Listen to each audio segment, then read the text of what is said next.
3 paper cups is the correct amount. Press the next button to start boiling the ramen. Turn the lever to light the stove. The fire is very hot and can cause burns. Handle with care. Turn the lights on high. Tear off the top of the bag and place the noodles in the water.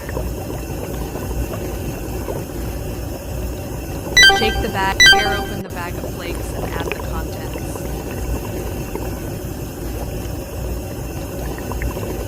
Tear open the bag of soup and add the contents. Stir gently with tongs and wait for the noodles to cook.